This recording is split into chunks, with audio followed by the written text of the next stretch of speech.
133 ଏକ ପଦ ପାଠ ପଢିବା। ଗୀତ ସଂଖ୍ୟା 133 ଏକ ପଦ।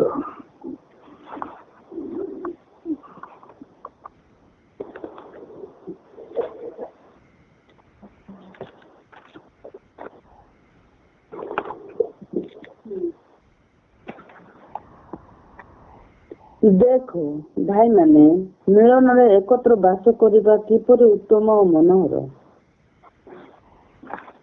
ତାହା ଏବେ ଆଉ ଗୋଟେ ପାଠ ପଢିବା। ଆଦି ପୁସ୍ତକ 13:8 ପଦ।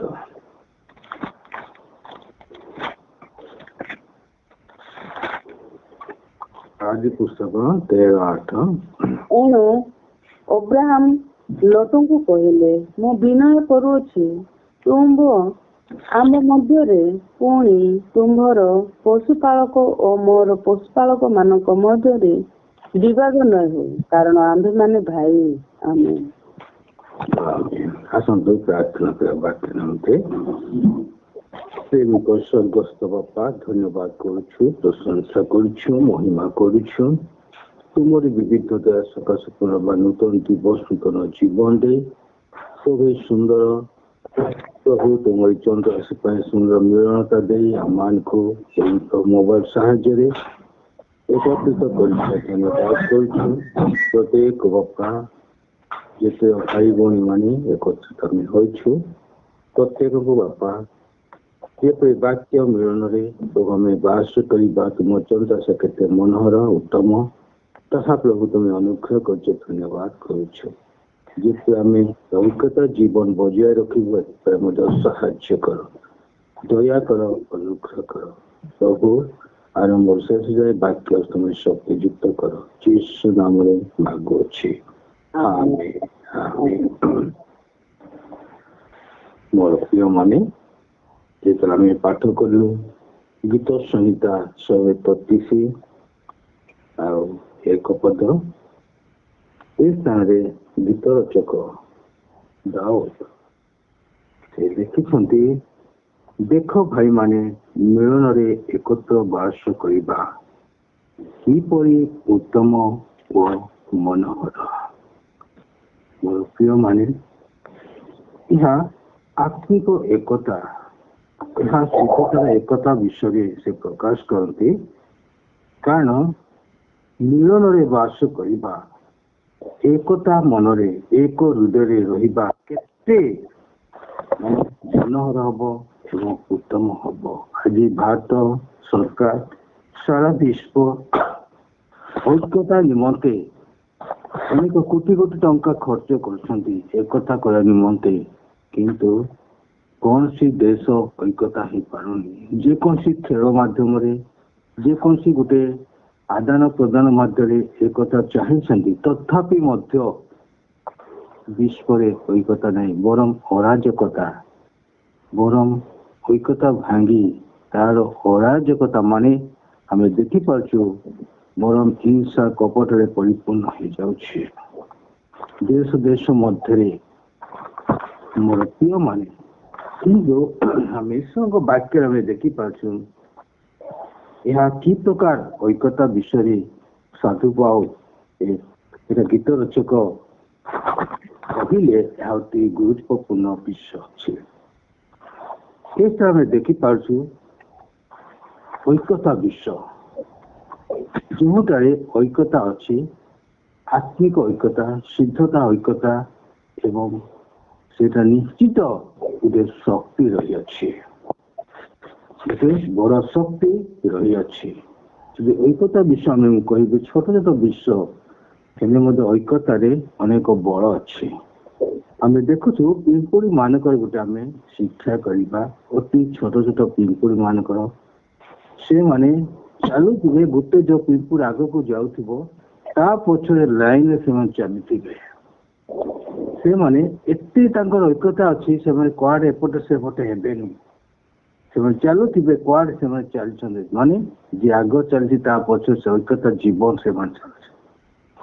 ସେଇ ପିମ୍ପୁଡ଼ି ମାନଙ୍କୁ ଆମେ ଦେଖିବା, ଉଇକୁ ଏତେ ବଡ ବଡ ଉଇ ସେମାନେ ନିର୍ମାଣ କରନ୍ତି। ଆମେ ଯେତେବେଳେ ତାହା କାଢିଦେଲେ କେତେ ଷ୍ଟ୍ରଙ୍ଗ ହେଇଛି, କିନ୍ତୁ ସେମାନେ ଏତେ ଛୋଟ ପିମ୍ପୁଡ଼ି ମାନେ କେମିତି ଏଇ ମାଟିକୁ ସେମାନେ ନିର୍ମାଣ କରନ୍ତି ତାହା ମଧ୍ୟ ଆମେ ଦେଖିପାରୁଛୁ। ମୋର ପ୍ରିୟମାନେ, ଆଉ ଗୋଟେ ଐକ୍ୟତା ଯଦି ଆମେ ଦେଖିବା, ଛୋଟ ଛୋଟ ଯଦି ଆମେ ଦାନ୍ତ କାଠି ବିଡ଼ା, ଯଦି ଗୋଟେ ବିଡ଼ା ବନ୍ଧାଯାଏ ତାହା କେହି ମଧ୍ୟ ସେ ବିଡ଼ାକୁ ଭାଙ୍ଗି ପାରିବେ ନାହିଁ। ଯେଟା ଗୋଟେ ଥିବ ଭାଙ୍ଗିବା ସହଜ ହୋଇଥାଏ। ଠିକ ସେହିପରି ଈଶ୍ୱର ଦାଉଦ କହିଲେ, ଦେଖ ଭାଇମାନେ ମିଳନରେ ଏକତ୍ର ବାସ କରିବା କିପରି ଉତ୍ତମ ଓ ମନୋହର। ଦେଖ ଭାଇମାନେ ମିଳନରେ ଏକତ୍ର ମାନେ ଏକ ମନ ଏକଚିତ। ପ୍ରଭୁ ବି କହିଲେ ଏକ ମନ ଏକଚିତ ହେଇ ଯଦି ଆମ୍ଭରେ ପ୍ରାର୍ଥନା କରିବେ ଆମେ ଉତ୍ତର ଦେବା, ଆମେ ମହାନ କାର୍ଯ୍ୟ କରିବା। ଐକ୍ୟତାର ଜୀବନ ଏତେ ଅଛି, ଯୋଉ ଆମ ହୃଦୟ, ଯୋଉ ମନ, ଯୋଉ ଆମେ ଐକ୍ୟତା ଅଛି, ମାନେ ଯିଏ ଯାହା କହିବ ତାହାର ଆମେ ସମସ୍ତେ ଏକମତ ହେବା ଏକତା ଅଟେ। ଆମେ ଜଣେ କହିବାଟା ଆଉ ଆମେ କ୍ରସ୍ କରିବାଟା ଏଇଟା ଐକ୍ୟତା ନୁହେଁ। କିନ୍ତୁ ଆଉ ଐକ୍ୟତାରେ ମୀମାଂସା ଅଛି, ସମାଧାନ ଅଛି। କେବଳ ଏଟା ଖ୍ରୀଷ୍ଟିଆନ ଜୀବନରେ, କେବଳ ପରିତ୍ରାଣ ଲୋକ, ସିଦ୍ଧ ଲୋକମାନଙ୍କ ଜୀବନରେ ଏହା ଆସିଥାଏ। ତେଣୁ ଆସୁ ଆମମାନଙ୍କ ଜୀବନରେ ଆମେ ଦେଖିବା ଐକ୍ୟତା କିପରି ଆମେ ହେଇପାରିବା। ଐକ୍ୟତା କିପରି ଆମ ପାଟିରେ ନୁହେଁ, ହୃଦୟରେ ଏକତା ମିଳନରେ ଆମେ କେମିତି ଐକ୍ୟତା ହେଇ ଜୀବନ ଯାପନ କରିବା, ତାହା ହେଉଛି ଅତି ଗୁରୁତ୍ୱପୂର୍ଣ୍ଣ ବିଷୟ ଅଟେ। ତେଣୁ ପ୍ରଭୁ ଆମମାନଙ୍କୁ ଶିଶୁ ଦିନେ ପ୍ରାର୍ଥନା କରୁଥିଲେ, ସେଥିପାଇଁ ମଧ୍ୟ ସେମାନେ ଯେପରି ସିଦ୍ଧ ହୋଇ ଏକ ହୁଅନ୍ତି। ପରମେଶ୍ୱର ପ୍ରଭୁ ଯୀଶୁ ଆମଠାରୁ ସିଦ୍ଧର ଏକତା ସେ ଚାହାନ୍ତି। ଆତ୍ମିକର ଏକତା ବିଷୟ, ଆତ୍ମିକର ଏକତା ହିଁ ଏକତା। ଟଙ୍କାରେ ନୁହେଁ, ଅର୍ଥରେ ନୁହେଁ, ବଳରେ ନୁହେଁ। ଯେତେବେଳେ ଆମେ ଗୋଟେ ପ୍ରଭୁ, ଗୋଟେ ବାକ୍ୟ, ଗୋଟେ ସାକ୍ଷ୍ୟ, ଗୋଟେ ଯଦି ଆମେ ଏହି ଅନୁସାରେ ଆମେ ଚାଲିବା, ପ୍ରଭୁ ଆମର ଏକ, ପ୍ରଭୁ ଆମର ମସ୍ତକ, ଆମେ ତାର ସବୁ ଶରୀର ଅନୁଭବ କରିବା, ସେଥିପାଇଁ ଐକ୍ୟତା ଜୀବନ ଆସିପାରିବ। ଏଣୁ ଏଥିପାଇଁ ପ୍ରଭୁ ଯୀଶୁ ଖ୍ରୀଷ୍ଟ ମଧ୍ୟ ଆମକୁ ଏକତା ନିମନ୍ତେ ମଧ୍ୟ କ୍ରୁଶ ମୃତ୍ୟୁ ରାତ୍ରରେ ଏକତା ପ୍ରାର୍ଥନା କରିଥିଲେ। ଯଦି ଆମେ ଟିକେ ପାଠ ପଢିବା, ଜହନ 17:23 ପଦ ଟିକେ ପଢନ୍ତୁ। ଜହନ 17:23 ପଦ, ପ୍ରଭୁ ଯୀଶୁ ଖ୍ରୀଷ୍ଟ କିପରି ପ୍ରତ୍ୟେକ ତାଙ୍କର ବିଶ୍ୱାସୀ ମାନଙ୍କ ନିମନ୍ତେ ଐକ୍ୟତା ନିମନ୍ତେ ସେ ପ୍ରାର୍ଥନା କରୁଥିଲେ, ତାହା ଏହି ସ୍ଥାନରେ ଲେଖାଯାଇଛି।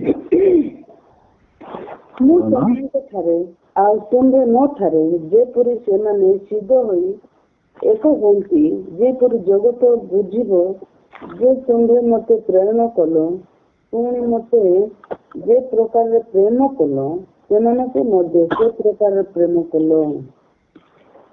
ମୋର ପ୍ରିୟ ଭାଇ ଭଉଣୀ ମାନେ, ଏହି ସ୍ଥାନରେ ଆମେ ଦେଖିପାରୁଛୁ କି ପ୍ରକାର କି ଐକ୍ୟତା ବିଷୟ ପ୍ରଭୁ ଯୀଶୁ ଖ୍ରୀଷ୍ଟ ଏହି ସ୍ଥାନରେ ପ୍ରାର୍ଥନା କରୁଛନ୍ତି। ତାଙ୍କ ପ୍ରାର୍ଥନା ଅତି ନିଗୂଢ଼ ତତ୍ତ୍ୱ ପ୍ରାର୍ଥନା ଥିଲା।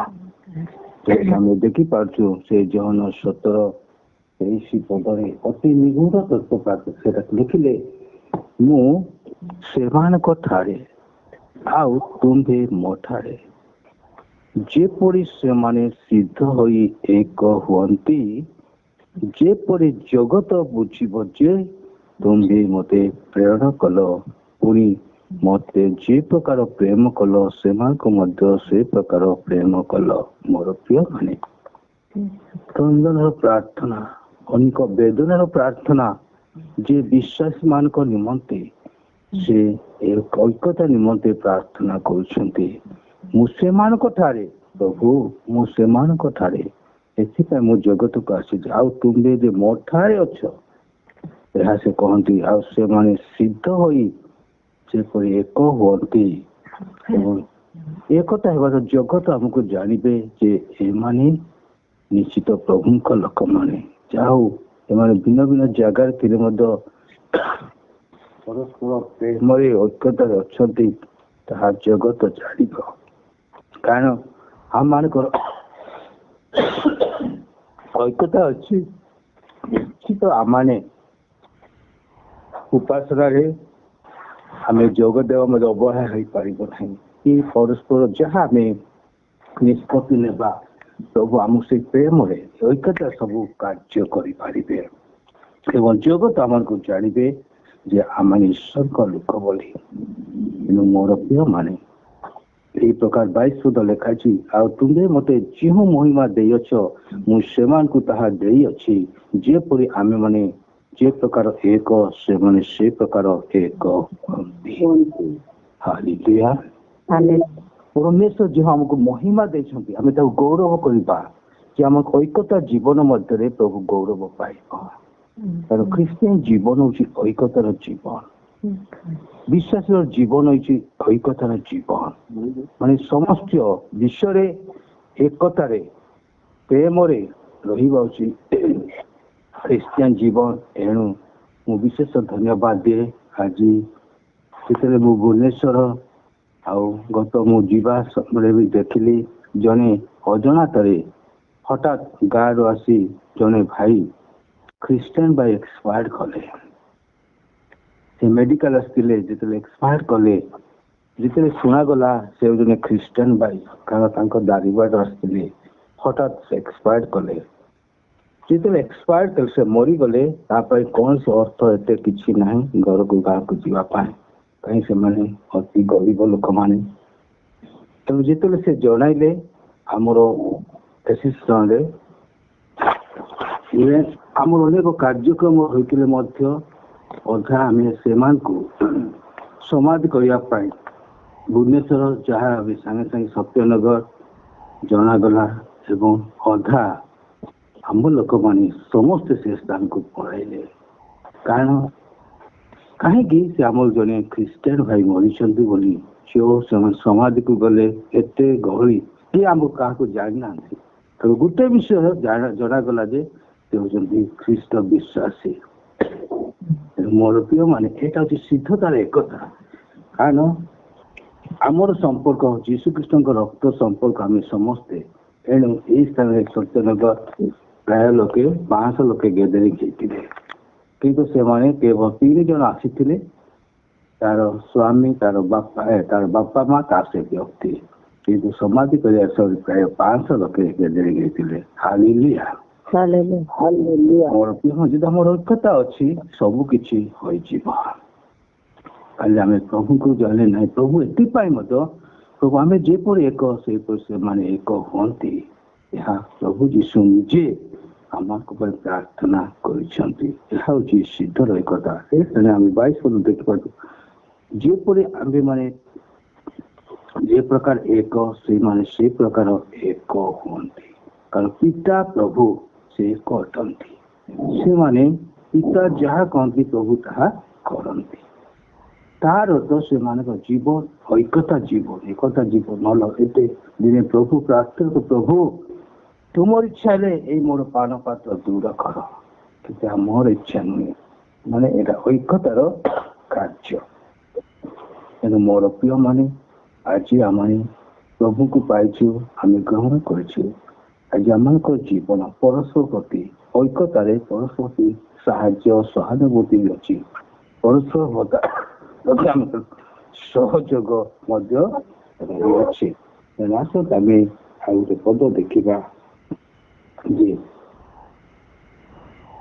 आम ऐक्यता जीवन अच्छी आम ख्रीष्ट जीशु अनुग्रह परस्पर माने एक मना आवश्यकता अच्छी ख्रीष्ट जीशु अनुग्रह केवल आम नुहे आम प्रभु जहाँ अनुग्रह कर अनुग्रह द्वारा आम परस्पर एक मना हवा किंतु एक मना हवा ऐक्यतार समस्त किसी कार्य होता है जब आम रोमियो 15:5 पद टे पाठ करवा जापर रोमियो 15:5 पद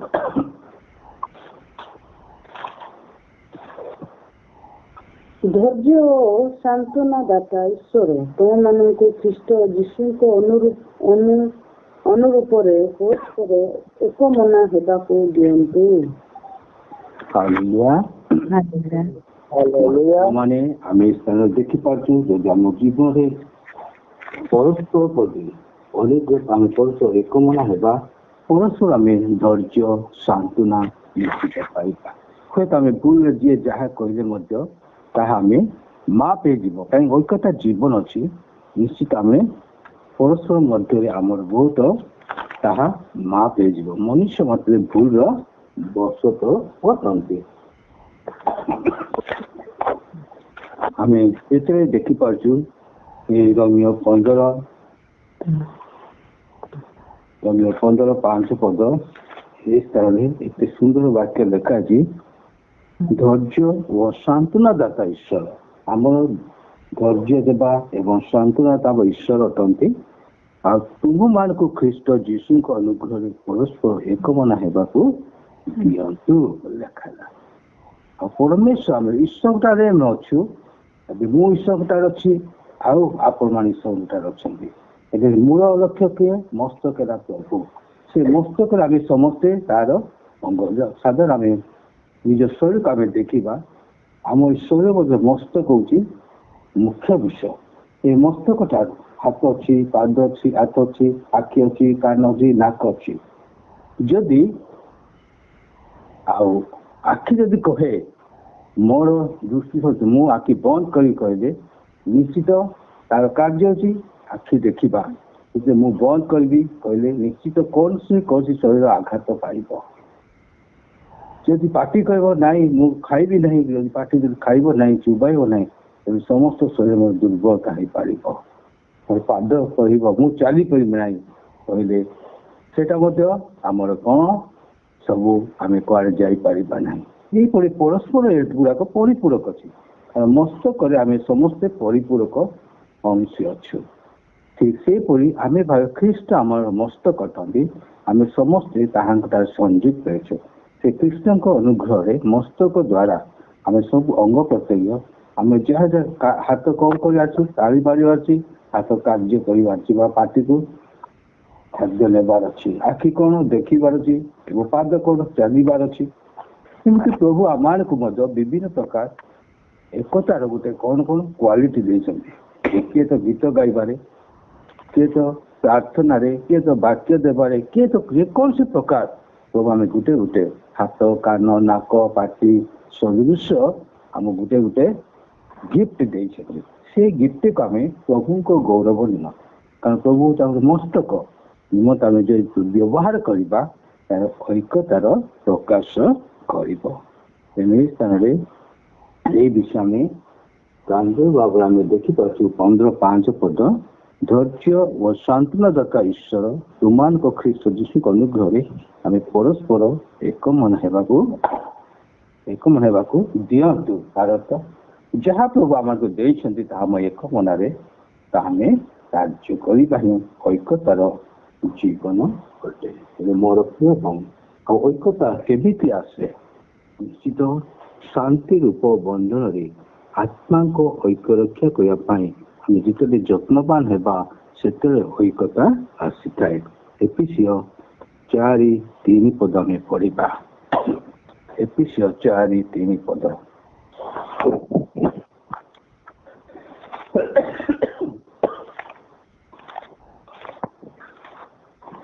ଏଫେସୀୟ 4:3 ପଦ। ଶାନ୍ତି ରୂପ ବନ୍ଧନରେ ଆତ୍ମାଙ୍କ ଐକ୍ୟ ରକ୍ଷା କରିବା ନିମନ୍ତେ ଯତ୍ନବାନ ହବ। ମୋର ପ୍ରିୟ ମାନେ, ଯେହେତୁ ଆମେ ପରସ୍ପର ମଧ୍ୟରେ ଶାନ୍ତି ଥିବ, ଶାନ୍ତି କୋଉଠୁ ଆସିବ? ଶାନ୍ତି ଆମେ ଯୀଶୁଙ୍କ ଠାରେ ଆସିବ। ଯୀଶୁଙ୍କ ସହିତ ଆମେ ଅଛୁ।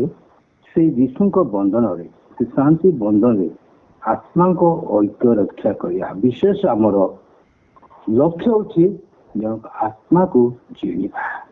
ତେଣୁ ଆତ୍ମାକୁ ଆମେ ରକ୍ଷା କରିବା। ଅନେକ ବିନଷ୍ଟ ଆତ୍ମା, ଅନେକ ଅନ୍ଧକାର ଆତ୍ମାକୁ ରକ୍ଷା କରିବା ନିମନ୍ତେ ପରମେଶ୍ୱର ଯୀଶୁଖ୍ରୀଷ୍ଟ ଆମମାନଙ୍କ ନିମନ୍ତେ ଜୀବନ ଦେଲେ ଏବଂ ଆମକୁ ସେ ଅଧିକାର ଦେଲେ ଆତ୍ମାଙ୍କ ଐକ୍ୟ ରକ୍ଷା କରିବା ନିମନ୍ତେ, ଆମକୁ ଯତ୍ନବାନ କରିବା ନିମନ୍ତେ। ଯତ୍ନବାନ କ'ଣ? ସଜାଗ ହେବା, ଜାଗ୍ରତ ହେବା। ଆମ ସାହି ପଡ଼ିଶା ଲୋକମାନେ ଅନେକ ଆତ୍ମାରେ ବିନଷ୍ଟ ହେଉଛନ୍ତି, ସେମାନଙ୍କୁ କେମିତି ଆମେ ରକ୍ଷା କରିବା? ସେଥିପାଇଁ ମଧ୍ୟ ଆମକୁ ପରସ୍ପର ଐକ୍ୟତା ଆବଶ୍ୟକତା ଅଛି। ପରସ୍ପର ଯିଏ ଯାହା ବିଷୟରେ ଗିଫ୍ଟ ଅଛି, ଟ୍ୟାଲେଣ୍ଟ ଅଛି, ତାହା ମାନେ ବ୍ୟବହାର କରିବା, ଯତ୍ନବାନ ହେବା ଆବଶ୍ୟକତା ଅଛି। ମୋର ପ୍ରିୟ ମାନେ, ଐକ୍ୟତା ଜୀବନ ଅତି ଶକ୍ତିଯୁକ୍ତ ଜୀବନ ଅଟେ।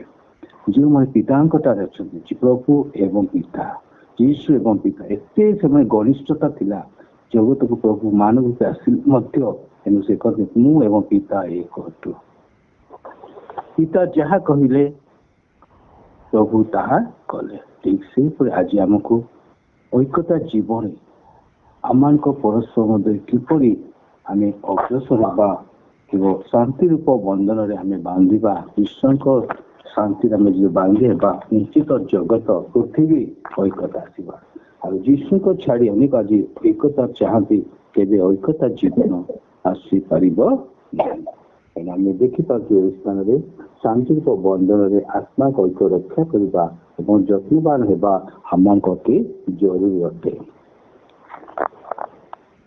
ତେଣୁ ମୋର ପ୍ରିୟମାନେ ଆଉ ଗୋଟେ ପଦ ଆମେ ଦେଖିବା ଯେ ଲେଖା ହେଇଛି ଏକମନା, ଏକଚିତ ଏବଂ ଏକ ପଦ ହେବାକୁ ପ୍ରଭୁ ଆମମାନଙ୍କୁ ପରାମର୍ଶ ଦେଇଛନ୍ତି। ଯେତେବେଳେ ଆମେ ଏକମନ ହେବା, ଆମେ ପରସ୍ପର କଥା ହେବା, ଏକମନ ହେବା, ଏକପନା ହେବା ଏବଂ ଏକଚିତ ହେବା, ଏହା ଅତି ଜରୁରୀ ଅଟେ। ଫିଲିପିଓ 2:2 ପଦ ଟିକେ ପଢ଼ନ୍ତୁ। ଫିଲିପିଓ 2:2 ପଦ।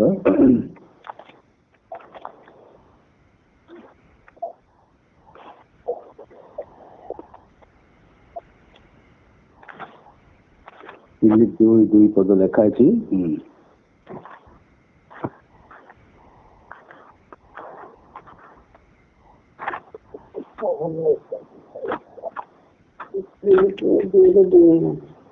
ଆମେ ପରମେଶ୍ୱର କିପରି ଆମେ ଐକ୍ୟତାରେ ଆମେ ତାହାଙ୍କୁ ଏକମନା ହେବା ତାର ଲେଖା ହେଇଛି।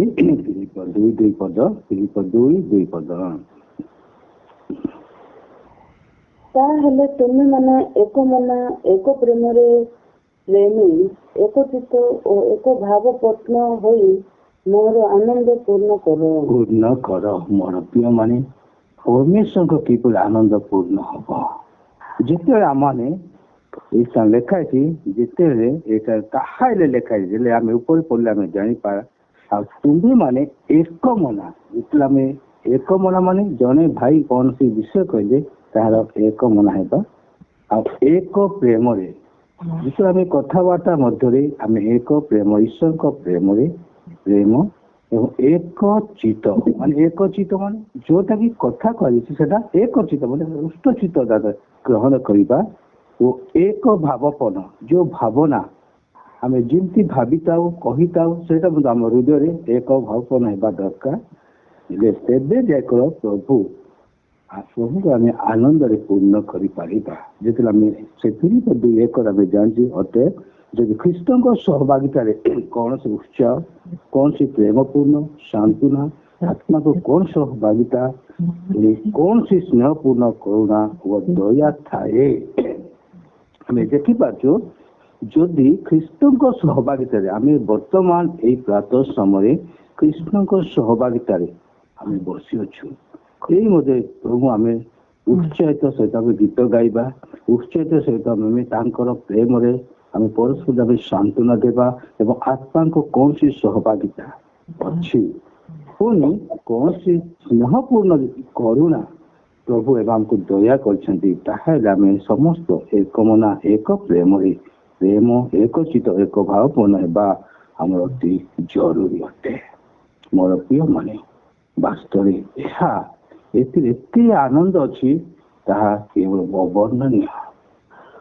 ଏଣୁ ଆଜି ଆମେ ଦେଖିପାରୁଛୁ ଏହି ଖ୍ରୀଷ୍ଟଙ୍କ ପ୍ରେମ ଦ୍ୱାରା ସାରା ବିଶ୍ୱ, ସାରା ଦେଶ ଲୋକମାନଙ୍କୁ ଆମେ ସୁସମ୍ପର୍କ ସ୍ଥାପନ ହୋଇପାରୁଛି।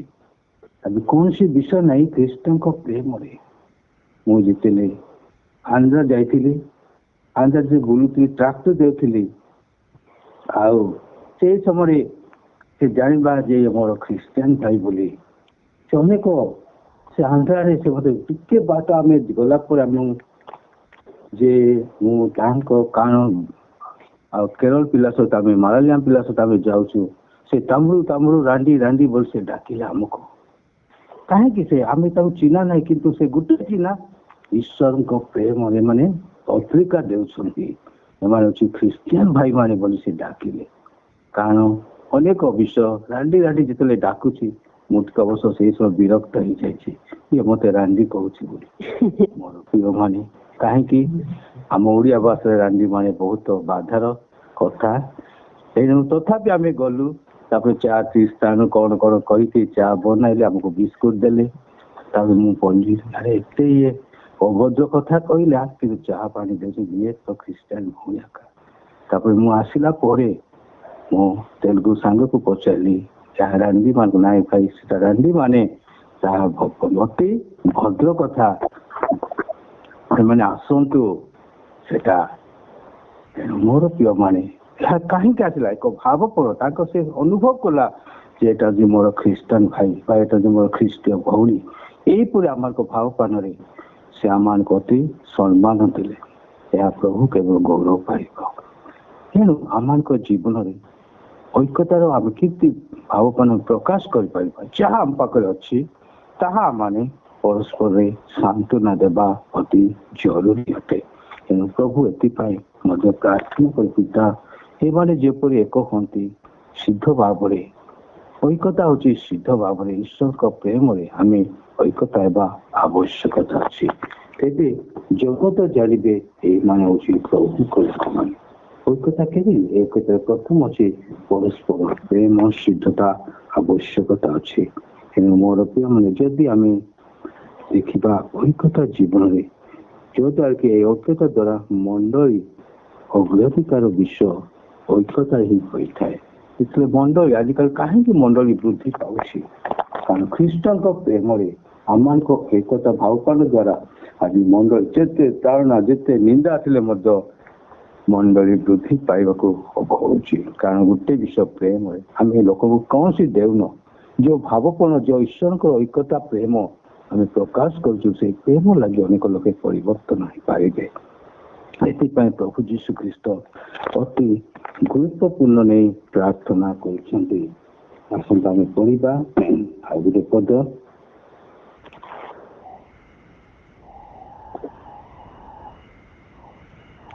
कारण प्रभु ऐक्यता 20 पद, जोहन 17:20 पद के पढ़तु।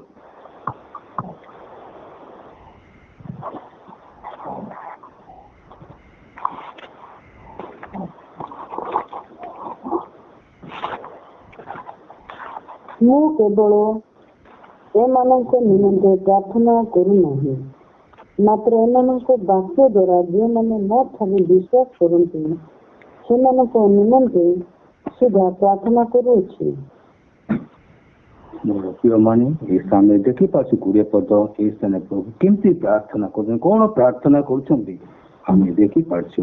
ମୁଁ କେବଳ ଏମାନଙ୍କ ନିମନ୍ତେ ପ୍ରାର୍ଥନା କରୁନାହିଁ, ମାତ୍ର ଏମାନଙ୍କର ବାକ୍ୟ ଦ୍ୱାରା ଯେଉଁମାନେ ମୋ ଠାରେ ବିଶ୍ୱାସ କରନ୍ତି, ଯେଉଁ ଈଶ୍ୱରଙ୍କ ବାକ୍ୟ ଦ୍ୱାରା ବିଶ୍ୱାସ କରନ୍ତି, ଗ୍ରହଣ କରନ୍ତି, ସେମାନଙ୍କ ନିମନ୍ତେ ମୁଁ ପ୍ରାର୍ଥନା କରୁଛି। ପ୍ରଭୁ କେତେ ଯେଉଁ ଈଶ୍ୱରଙ୍କ ବାକ୍ୟ ଶୁଣନ୍ତି, ଯେଉଁ ଈଶ୍ୱରଙ୍କ ନିକଟ ସେମାନଙ୍କ ନିମନ୍ତେ ପ୍ରଭୁ ଦେଖ ସେ ସଦାକାଳ ସେ ପ୍ରାର୍ଥନା କରୁଅଛି।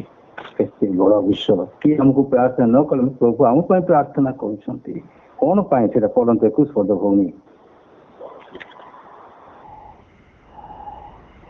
21 ପଦ, ହଁ ପଢନ୍ତୁ ତା ତଳେ। ଯେପରି ସେମାନେ ସମସ୍ତେ ଏକ ହୁଅନ୍ତି, ସେ ପିଠା ତୁମେ ଯେ ପ୍ରକାର ମୋ ଠାରେ ଅଛ ଓ ମୁଁ ତୁମ ଠାରେ ଅଛି, ସେମାନେ ମଧ୍ୟ ସେ ପ୍ରକାର ଆମମାନଙ୍କ ଠାରେ ରୁହନ୍ତୁ। ସେପରି ତୁମେ ମତେ ପ୍ରେରଣ କଲ ବୋଲି ଜଗତ ବିଶ୍ୱାସ କରେ। ଦେଖ ଆମ ମାନଙ୍କ ନିମନ୍ତେ, ପ୍ରତ୍ୟେକ ବିଶ୍ୱାସୀ ମାନଙ୍କ ନିମନ୍ତେ, ପ୍ରଭୁଙ୍କ ବାକ୍ୟ ଶ୍ରବଣକାରୀ ନିମନ୍ତେ ପ୍ରଭୁ ଯୀଶୁ ଖ୍ରୀଷ୍ଟ କ୍ରୁଶ ମୃତ୍ୟୁ ରାତ୍ରରେ କିପରି କ୍ରନ୍ଦନ ପ୍ରାର୍ଥନା କରନ୍ତି, ସେ ପିତାଙ୍କ ନିକଟରେ ନିବେଦନ କରୁଅଛି ଯେପରି ସେମାନେ ସମସ୍ତେ ଏକ ହୁଅନ୍ତି। ହେ ପିତା, ତୁମେ ଯେ ପ୍ରକାର ମୋ ଠାରେ ଅଛ, ପିତା ତୁମେ ଯେଠାରେ ମୋ ଠାରେ ଅଛ, ମୁଁ ତୁମଠାରେ ଅଛି। ପିତା ଏବଂ ପୁତ୍ରଙ୍କର ସମ୍ପର୍କ ଯେତେବେଳେ ଐକ୍ୟତା ଅଛି, ଠିକ୍ ସେହିପରି ମଧ୍ୟ ଆମମାନଙ୍କ ଠାରେ ରୁହନ୍ତୁ। ସେମାନେ ମଧ୍ୟ ସେଇ ପ୍ରକାର ଯଦି ଆମେ ପିତାଙ୍କ ଠାରେ ଆମେ ରହିବା, ଈଶ୍ୱରଙ୍କ ଆମେ ଲାଗି ରହିବା ବାକ୍ୟରେ, ସେହିପରି ଆମମାନେ ମଧ୍ୟ ପ୍ରଭୁ ଆମମାନଙ୍କୁ ପ୍ରେରଣ କରିଛନ୍ତି, ଜଗତ ଆମମାନଙ୍କୁ ଜାଣିବ। ଗୋଟେ ବିଷୟ ଆମେ ଯେତେବେଳେ ପ୍ରଭୁଙ୍କ ଠାରେ ଆମେ ଅଛୁ ନିଶ୍ଚିତ ଆମେ ମଧ୍ୟ ପରସ୍ପର ମଧ୍ୟ ଐକ୍ୟତା ରହିବା ଦ୍ୱାରା ଜଗତ ଜାଣିବେ ଏମାନେ ଖ୍ରୀଷ୍ଟ ବିଶ୍ୱାସୀ। ଐକ୍ୟତା ଜୀବନ ଏତେ ଶକ୍ତି। ଆଗ ଆମେ ପିମ୍ପୁଡ଼ି ବିଷୟ ଆମେ ଆଲୋଚନା କରୁ ଏତେ ଉଇକୁ କେମିତି ସେମାନେ ଉଠାଇ ପାରୁଛି ସେଟା ଏତେ ବଡ଼ ପିମ୍ପୁଡ଼ିକୁ ଐକ୍ୟତା ଜୀବନରେ ଐକ୍ୟତା ଗୋଟେ ଅସମ୍ଭବ ସମ୍ଭବ କାର୍ଯ୍ୟ କରିଥାଏ। ତେଣୁ ଆସୁ ଆମମାନଙ୍କ ଜୀବନରେ ଖ୍ରୀଷ୍ଟ ପ୍ରେମରେ ସିଦ୍ଧ ଭାବରେ ପରସ୍ପର ମଧ୍ୟରେ ଆମେ ଯେପରି ପ୍ରାର୍ଥନାରେ ଐକ୍ୟତା ରଖିବା ସହଭାଗିତାରେ ଐକ୍ୟତା ରଖିବା ଏବଂ ଯାହାକି ପ୍ରଭୁ ଆମମାନଙ୍କୁ ସିଦ୍ଧତା ଦେଇଛନ୍ତି ସେ ଅନୁସାରେ ପରସ୍ପର ଅନେକ ଲୋକ ଆତ୍ମା ଲାଭ ଭକ୍ତତା ନିମନ୍ତେ ଆମେ ସଦାବେଳେ ଯତ୍ନବାନ ହେବା। ତେଣୁ ଆସୁ ଆମମାନଙ୍କ ଜୀବନରେ ସେଥିପାଇଁ ଦାଉଦ ଲେଖନ୍ତି ଦେଖ ଭାଇମାନେ ଏକତ୍ରରେ ମିଳନ ବାସ କରିବା କେତେ ଉତ୍ତମ ଓ ମନୋହର। ଆଜି ଅନେକ ଆମ ଲୋକମାନେ ତାଳନା ଅଛି ନିନ୍ଦା ଅଛି ଅପମାନ ଅଛି। ଯଦି ଏହି ସତ୍ୟ ଯଦି ଆମମାନଙ୍କ ପରସ୍ପର ମଧ୍ୟ ଏକତା ଅଛି ପ୍ରଭୁ ନିଶ୍ଚିତ ଆମମାନଙ୍କୁ ଜୀବନରେ ଆମକୁ ଉଠାଇବେ ନିଶ୍ଚିତ ପ୍ରଭୁ ଆମମାନଙ୍କୁ ବଞ୍ଚାଇବେ ଏବଂ ପ୍ରଭୁ ନିଶ୍ଚିତ ଗୌରବ ପାଇବ। ପ୍ରଥମ ଆମେ ଏକ୍ଜାମ୍ପଲ ଯଦି ଶିଖପାରେ ଏହି ଘଟଣା ଯେତେବେଳେ ଆସିଲା ଯଦି ଛିନ୍ନ ଭିନ୍ନ ଭାଇମାନେ ଯଦି ହେଇଥାନ୍ତେ ତାହେଲେ ଆଉ ଏତେ ବଡ଼ ମଣ୍ଡଳୀ ଏବେ ଚର୍ଚ୍ଚ ବିଶ୍ୱାସୀ ରହିନଥାନ୍ତା। କିନ୍ତୁ ସେ ଦୁଃଖ ସମୟରେ ଐକ୍ୟତା ଥିବାରୁ କଷ୍ଟ ହଉ ଯାହା ବି ସମସ୍ତେ ଗୋଟେ ଏକତା ହେବାରୁ ଆଜି ମଣ୍ଡଳୀ ଘଟିଥିଲା। ଠିକ୍ ସେହିପରି ମୋର ପ୍ରିୟମାନେ ଏଟା ଐକ୍ୟତା କେମିତି ଆସିଲା ପ୍ରଭୁଙ୍କୁ ଆମେ ମସ୍ତକ କରିଥିବାରୁ ଐକ୍ୟତା ଆସୁଛି। ତେଣୁ ଆସୁ ଆଜି ବି ଆମମାନଙ୍କ ଜୀବନରେ ଅନେକ ତାରଣ ଆସିପାରେ କ'ଣ ଆମେ ଐକ୍ୟତା ଜୀବନ ଯାପନ କରି ପରସ୍ପର ଆମେ ସାନ୍ତ୍ୱନା ଦେବା ପରସ୍ପର ଆମେ ପ୍ରାର୍ଥନା କରିବା ଏହା ହେଉଛି ଐକ୍ୟତା ଜୀବନର ପ୍ରତୀକ ଅଟେ। ତେଣୁ ଆସୁ ଯେପରି ଦାଉଦ ଲେଖନ୍ତି ଆମେ ଅନୁଭବ କରିବା ଏକତ୍ର ମିଳନ ବାସ କରିବା ପ୍ରଭୁ କେତେ ମନୋହର ଏବଂ ଉତ୍ତମ ଅଟେ। ଏହା ଜାଣି ଆମେ ପ୍ରଭୁରେ ଏବଂ ପରସ୍ପର ମଧ୍ୟରେ ଆମେ ଶାନ୍ତି ସାନ୍ତ୍ୱନା ପ୍ରାର୍ଥନାରେ ବାକ୍ୟରେ ସବୁଥିରେ ଗୀତ ଯୋଉ ଦୀପ୍ତି ପାଇଛ ତାହା ଆମେ ମଣ୍ଡଳୀ ମଧ୍ୟରେ ସହଭାଗୀରେ ଆମେ ପ୍ରକାଶ କରିବା ଆବଶ୍ୟକତା ଅଛି। ପ୍ରଭୁ ଏ ଛୋଟ ଆଲୋଚନାରୁ ସମସ୍ତଙ୍କୁ ଆଶୀର୍ବାଦ କରନ୍ତୁ।